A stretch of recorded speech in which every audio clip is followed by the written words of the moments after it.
सत साहिब नमस्ते।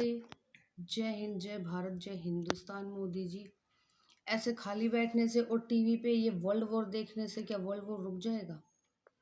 आज ये यूक्रेन और रूस के बीच में वर्ल्ड वॉर हो रहा है, कल को इंडिया पे भी हो सकता है। पाकिस्तान भी इंडिया पे कर सकता है। सीरिया में एक घटना हुई थी, आपको पता होगा, याद होगा। वहाँ पे बच्चे कैसे तड़प रहे थे, बिलख रहे थे जब वो युद्ध हुआ था।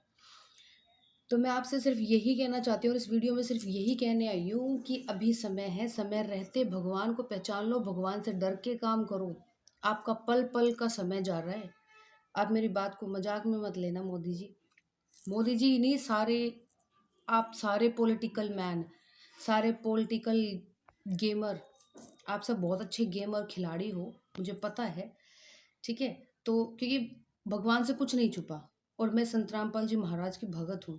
मुझ में कमियां हैं, मैं ऐसे नहीं कहती कि मुझ में कमियां नहीं है, मुझ में भी कमियां हैं। लेकिन मैं आपसे हाथ जोड़कर यही विनती करना चाहूँगी कि समय रहते भगवान को पहचान लो। और संत रामपाल जी महाराज जो इस पूरे विश्व को एक शांति स्तूप, एक शांति मतलब शांति में देश, इस हर एक कोने में, संसार के हर एक कोने में शांति स्थापित कर सकते हैं, शांति ला सकते हैं, एक स्वर्ण जैसा युग बना सकते हैं, सतयुग ला सकते हैं। और उन्होंने तो कहा है कि कलयुग में सतयुग ला देंगे। तो आपने सुना होगा, संत वचन पलटे नहीं पलट जावे ब्रह्मांड। तो भगवान ने वहां का ब्रह्मांड तो पलट दिया। अब इंडिया आपको वक्त दिया है, आपके भारत को, कि समय रहते सुधर जाओ, वरना भगवान के ज्ञान में और भगवान के साथ ज़्यादा गेम करोगे या भगवान के ज्ञान को ज़्यादा क्रिटिसाइज करोगे ना, तो वो तुम्हें कहीं का नहीं छोड़ेगा। रावण जैसे बहुत चले गए और बहुत आए थे, बहुत चले गए। तो आप कौन सी हस्ती हैं? आप भी एक इंसान हैं। तो भगवान से डरो। और संत रामपाल जी महाराज जो आपने भगवान अंदर जेल में बिठा रखे हैं ना, उनको बाहर निकालो। इस धरती पे हाहाकार मचा हुआ है। महंगाई को ले लो, गुंडागर्दी को ले लो, छुआछात को ले लो, जातिवाद को ले लो, धर्म को ले लो, किसी भी चीज को ले लो। वो कहता है हम बड़े, वो कहता है हम बड़े। तो कोई बड़ा नहीं है, सिर्फ एक धर्म बड़ा है। और किसी का दुख अपने ऊपर लेके आप सोचोगे ना कि हाँ उसको इतना दुख होगा, तभी आप एक इंसान हो। किसी दूसरे की तकलीफ समझोगे। तो उस संत रामपाल जी महाराज को, जिसको आपने देशद्रोही बना के अंदर डाल दिया, क्या एक संत देशद्रोह हो सकता है? तुम्हारी अक्ल फूट गई थी क्या मोदी जी? मेरा बस तो बहुत कुछ कहने का है और मुझ में दम भी बहुत कुछ कहने का है, लेकिन मैं यहाँ पे लाइव नहीं, मैं आपसे मिल के बात करूँगी। अगर आपके पास वक्त हो ना, तो मुझसे मिल के बात करना और आओ आप मेरे पास।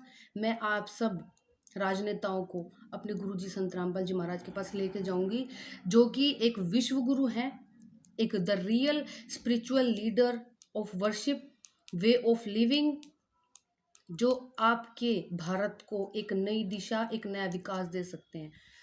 तो इतनी मुझे बात कहनी थी। वो कहते हैं समझदार को इशारा ही बहुत है। सत साहिब ऑल ऑफ यू, आप सबको सत साहिब भारत की नमस्ते। और संत रामपाल जी महाराज ये जो वापस इस भारत को सोने की चिड़िया का रूप दे सकते हैं, उसको रियली एक सोने की चिड़िया बना सकते हैं। तो आपसे अनुरोध है कि कृपया करके आप सब, योगी जी, मोदी जी, अमित शाह जी, राजनाथ जी, केजरीवाल जी, आप सब आइए। मेरे वकील हैं AP Singh ji, supreme court के वकील, मानसरोवर गार्डन ऑफिस है, उनके साथ आइए और हम सब चलते हैं संत रामपाल जी महाराज के पास। जैसा वो कहेंगे हम वैसा कर लेंगे। मैं तो वैसा कर लूँगी जैसा वो कहेंगे। बाकी आपको वक्त दिया ही है, तो इस वक्त को गंवाए ना। ये वक्त बहुत कीमती है आपके लिए, जो भगवान लाइव आपको सब कुछ दिखा रहा है, भगवान सब कुछ समझा रहा है। रूंगे में दे दिया आपको, वरना पाप कर्मों की होड़ नहीं है, ना मेरी ना आपकी। कोई दूध का दूल्हा नहीं है, मैं भी नहीं हूँ। मैं कब कह रही हूँ कि मैं हूँ? बट संत भगवान को पहचानो, भगवान धरती पे लाइव आया हुआ है। सत साहिब, जय बंदी छोड़ की।